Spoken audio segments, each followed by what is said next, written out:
Hi, class. You recognize the background? Well, I am at school today, and I didn't intend for it to be like this, but I did my first video in this classroom, and now I'm getting ready to do the last one, and I thought that was appropriate. Today we are looking at lesson 8-7, factoring special products, and let me share my screen with you. Here we go, factoring special products. And before we get into this, I do want to do a quick review. And that is when you square a binomial. So 2x plus 7 squared is the same thing as 2x plus 7 times 2x plus 7. And the first would be 4x squared. 2x times 2x is 4x squared. Outer, 2x times 7 is a plus 14x. Inner, 7 times 2x is a plus 14x. And then the last, 7 times 7 is a positive 49. And if we were to put them together, you would have 4x squared plus 28x plus 49. The other type, so this is a perfect square trinomial. Trinomial again has 3 terms, and this trinomial is the result of squaring a binomial. And so it is a perfect square trinomial. The other special case we looked at earlier was when you have the same terms, 2x and 7, but the signs are opposite. So when you have 2x plus 7 times 2x minus 7, this is not a square. This is not a square where you're multiplying it by different things, but they have, the terms are in common, but the signs are the different in the middle. All right, so let's look what happens when we are multiplying this type. First, 2x times 2x is 4x squared. Outer, 2x times negative 7 is negative 14x. Inner, 7 times 2x is positive 14x. And last, 7 times negative 7 is negative 49. And when we combine like terms, the negative 14x and the positive 14x make a 0 pair, and they cancel out. So you have 4x squared minus 49. Those are the 2 cases that we looked at. One thing I want you to notice is that our first term, our first term is a square number, and our last term is a square number.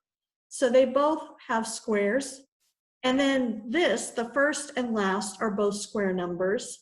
The difference is, in this case, you have a middle term. In this case, you do not. It has canceled out.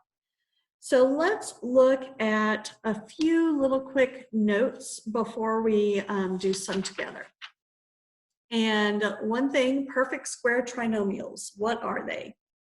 They are algebraic expressions with 3 terms, hence the name trinomial, that are created by multiplying a binomial times itself, or to itself. So in our earlier case, 2x plus 7 times 2x plus 7 resulted in a perfect square trinomial. When we are factoring perfect square trinomials, there's certain things that you can look at, and I'm going to show you some steps to determine whether a trinomial is a perfect square trinomial. Okay, so remember I said a and c. You're going to find the square root of a and the square root of c.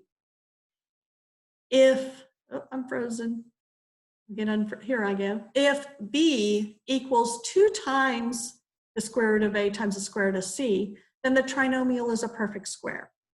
And then it says match the sign of b, positive or negative, to the sign of c. All right, so those are a lot of words that are kind of confusing until we put it in practice. But I want to look at this. 49x squared minus 42x plus 9. Now, if we were to look at this and factor it in the way that I showed you before, we would do grouping. We would factor by grouping. And we would start by by seeing, can we factor anything out of 49, 42, and 9? The answer is no. The answer is no, because these do not have any factors in common other than 1.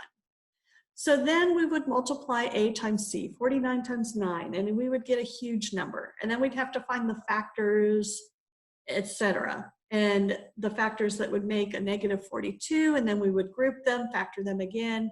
You can see that we can do it that way, but it's going to be a major undertaking. But if we notice that this is a square, the result of a square, and this is the result of a square. Okay, so the square root of 49x squared is 7x. Make sense? The square root of 9 is 3. Okay, if I were to multiply 7 times 3, that's this right here. Multiply the square root of A times the square root of C. So 7x times 3, I get 21x. Does B equal 2 times this number? Well, B is 42x. And if I multiply this by 2, I will get 42x. Yes, it does. So we know that this is a perfect trinomial. And all you have to do, once you have found the square root of both of these, is those are your terms, 7x and 3 times 7x and 3. We match the sign that's in the middle. So we got a minus, so it would be a minus. And again, we could check our work. First, 7x times 7x is 49x squared. Outer, 7x times negative 3 is negative 21x. Inner, negative 3 times 7x is negative 21x. Last, negative 3 times negative 3 is positive 9. And if we were to combine these together, that would be negative 42x. So that matches this.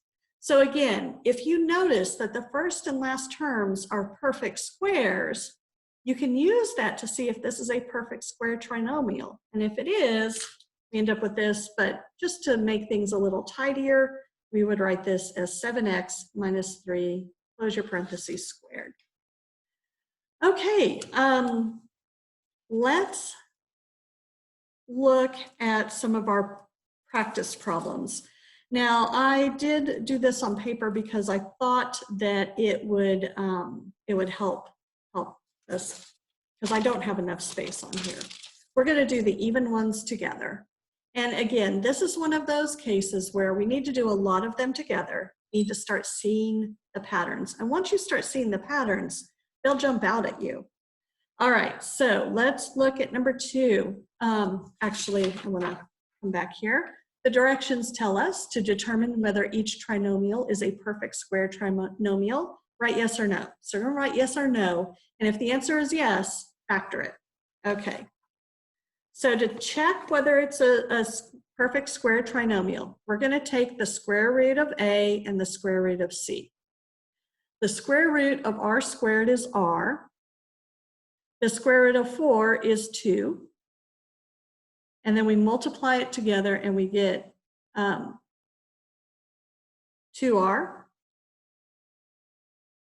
Sorry. Okay, and then double it. And if we double it and get this, then it is. Well, if we double 2r, we do get 4r. So this is a perfect square trinomial. All right, and then we've already found the square root, so we know our terms are r and 2. We just need to figure out the sign. Since the middle is positive, it's going to be plus. So it's r plus 2 squared. And again, r times, that's the same thing. I'm just going to check it down here. R plus 2 times r plus 2. First, r times r is r squared. Outer, 2 times r is plus 2r. Inner, 2 times r plus 2r. Last, 2 times 2 is plus 4. Combine like terms, r squared plus 4r plus 4. And that matches what we started with. So this is correct. All right, let's look at number 4.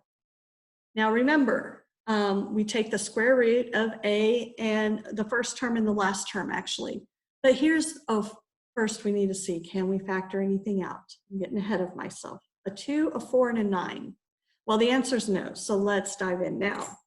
So the first steps to determining whether or not it is a perfect square trinomial is to take the square root of both of these. They have to be perfect squares. Well, 2 is not a square number. So this is not a perfect square. This is, but this is not. And since this first term is not a perfect square, it is not a perfect square trinomial, so we get to put no, and we do not have to factor it. All right, let's look at 6. 9n squared plus 30n plus 25. Is it a perfect square trinomial? First, can we factor something out of 9, 30, and 25? And the answer is no, so let's dive in. We're going to find the square root of the first term, 9n squared, the square root of the last term, 25. Well, the square root of 9n squared is 3n. The square root of 25 is 5. And if I multiply them together, I get 3n times 5 is 15n. Is b this doubled? B is 30n. If I double 15n, do I get 30n? The answer is yes. So this is a perfect square trinomial. We've already found the square root of both of these. So we're almost there. We've got the 3n and the 5. The thing is it going to be plus or minus in the middle? Do you remember where to look? Yeah, we look right here. Since this is a plus, we're going to put a plus here. And that is squared. Again, we're going to check it. 3n plus 5 times 3n plus 5.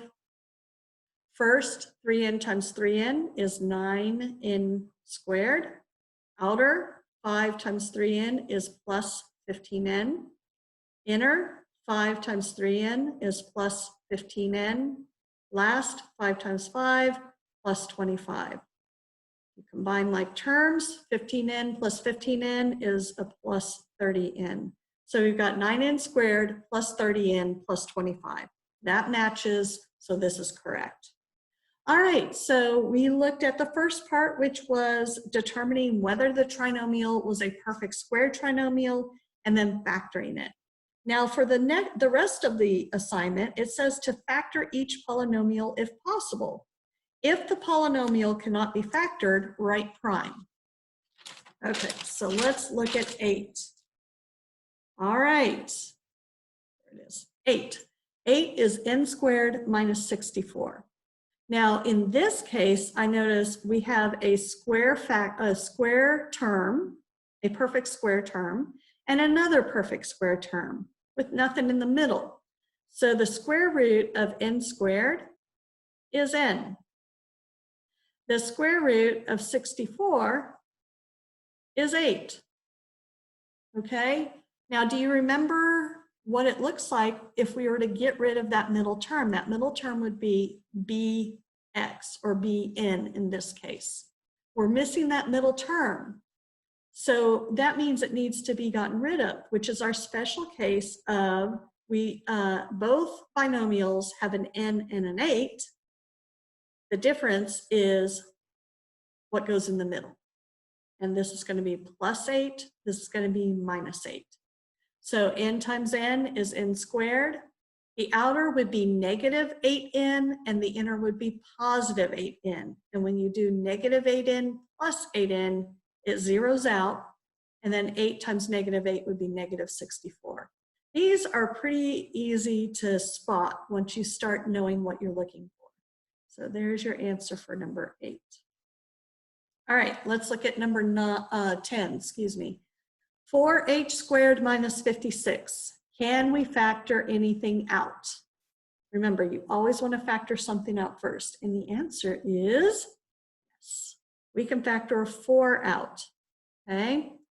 So if we factor a 4 out, if I divide this first term by 4, what's left is h squared minus 56 divided by 4 is 6 16?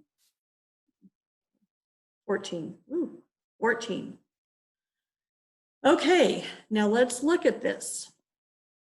H squared is a perfect square factor or perfect square term. 14 is not. So this is not going to follow this is not following the same pattern. So actually, this right here is in simplest form. We were able to factor out a 4. This is not prime because we were able to factor out a 4, but we cannot factor out past this, okay? So this is in simplest form. We were just able to factor out a 4. All right, let's look at 12. Q squared minus 14Q plus 36. This is a trinomial. So let's see if it is a perfect square trinomial. So we're going to take the square root of Q squared and the square root of 36. Oh, and since this is 1, we can't factor anything out. All right, the square root of Q squared is Q. The square root of 36 is 6. And when you multiply them together, Q times 6, you get 6Q. Double 6Q, you get 12Q. This is not 12Q. This is not 12Q. So this is not a perfect square trinomial. But we may still be able to factor it, so we've got to check it. And how do we check it? Well, this has A is 1. It has a coefficient of 1. So I can just check the factors of 36 and see if they will add up to get negative 14. So you remember doing that last week. So 36, we've got 1 in 36. Also, this is a negative here, but this is positive. The way we can get a positive 36, both of these have to be negative. So if I combine negative 1 and negative 6, it will not give me negative 14. How about negative 2 and negative 18? I combine that? Nope. Negative 3 and negative 12.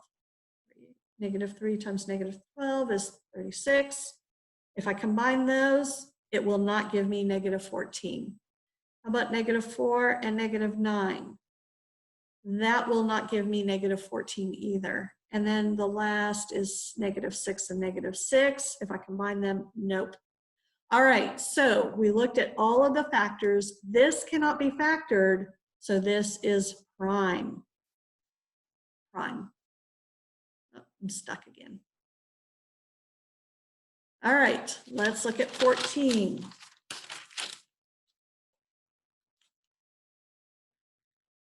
Okay, 14, negative 16 plus p squared. All right.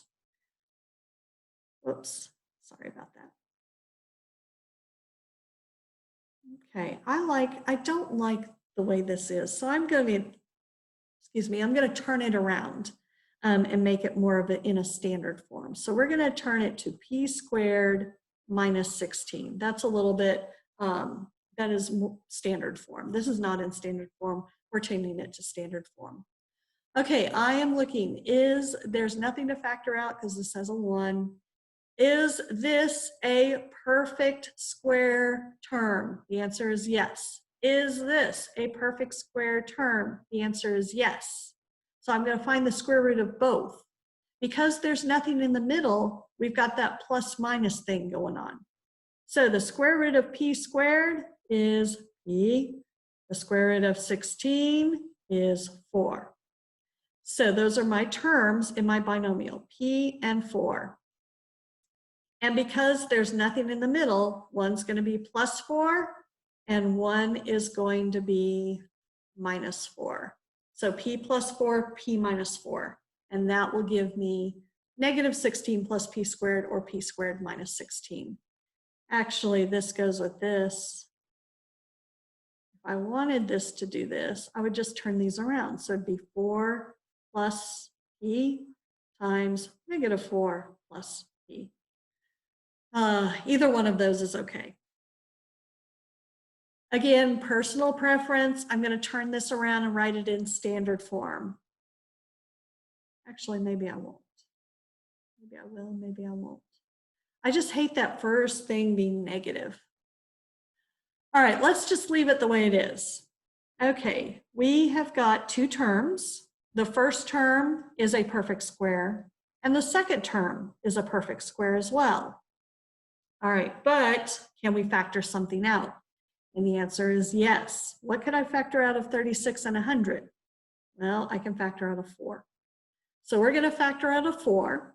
36 divided by 4 would be 9 minus 100 divided w squared divided by 4 would be 25w squared. All right, so I've got a perfect square and a perfect square, right? I've got nothing in the middle, so that tells me it's those binomials with the same terms but opposite signs. All right, so let's find the square root of our terms. Square root of 9 is 3. Square root of 25w squared is 5w. Okay, so those are my terms. Don't forget the 4. We factored out a 4. So this is going to be 3 plus 5w times 3 minus 5w. All right. And if you were to check it, you would multiply this. I would start with this and then get your term and multiply everything times 4. All right, 4h squared minus 25g squared. We're looking at something a little bit different. We've got two different variables in here. All right, can we factor anything out first? And the answer is no. But is this a perfect square term, 4h squared? Yes, it is. Is this a perfect term, square term? 25g squared. Well, 25 is a perfect square. G squared is a perfect square. So yes. So let's find the square root of both. Square root of 4h squared is 2h. The square root of 25g squared is 5g. All right. Now, how do we arrange this so we have no middle term? Well, we're going to do 2h plus 5g times 2h minus 5g. Let's go ahead and check it. First, 2h times 2h, 4h squared. Outer, 2h times negative 5g is negative 10gh. Inner, 5g times 2h that's a plus 10gh. And last, 5g times negative 5g would be negative 25g squared. These would cancel out, leaving 4h squared minus 25g squared, which matches. So there is our answer. All right, 22. 4c squared plus 2c plus d squared. Can we factor anything out? No. Is our first term and our last term perfect squares? Well, I'm hoping that you can see that they are. So the square root of 4c squared is 2c. The square root of d squared is d. Okay, and if I multiply them together, I'm going to get 2cd. Now, if I double this, will I get 2cd? Now I would get 4cd. So this is not a perfect square trinomial. So we need to see if we can factor it otherwise. It is not a perfect square trinomial. Okay, so we multiply. We've got our leading coefficient is not 1. So we're going to multiply a times c, which would be 4. Now we need to find the factors of 4. And the factors of 4 are 1 and 4 and 2 and 2. Okay. This is a plus. So both of these have to be positive. If I combine these, will I get a 2? And the answer is no. If I combine these, will I get a 2? And the answer is no. So actually, this one is prime. That is prime. All right, 24. 8x squared minus 72p squared. Two different variables. Can I factor anything out of these? Yes, I can factor out an 8. I'm going to factor out an 8, and that will leave x squared minus 72p squared divided by 8 would be 9p squared. Okay, now let's see. We've got, is this a perfect square term? Yes. Is this a perfect square term? Yes. And we've got nothing in the middle, and this is a minus. So I got to find the square root of both of these, and then one of the binomials will have a plus in the middle, the other one will have a minus in the middle. So let's get started. Square root of x squared is x. Square root of 9p squared is 3p. Okay. And bring that 8 down. And so x and 3p. And to make sure there's nothing in the middle, one of these is going to be plus, one of these is going to be minus. All right, let's go ahead and check it, just for fun. 8x plus 3p times x minus 3p. I would always do your binomials first and then multiply everything by 8. So first, x times x, x squared. 3p times x would be plus 3px. Outer negative 3p times x would be negative 3px. Last, 3p times negative 3p would be negative minus 9p squared. All of that times 8. Now, if you'll notice, these cancel out. So I'm going to rewrite it. 8 times x squared minus 9p squared. And then we just use the distributive property. 8 times x squared is 8x squared minus 8 times 9p squared is 72p squared. And that does match what we started with. Okay, 26, last one. 32a squared minus 50b squared. Can we factor anything out? Yes, we can factor a 2 out. So we're going to do that first. So 2 times 32a squared divided by 2 is 16a squared minus 2 into 50b squared would be 25b squared. Okay, so we factored out a 2.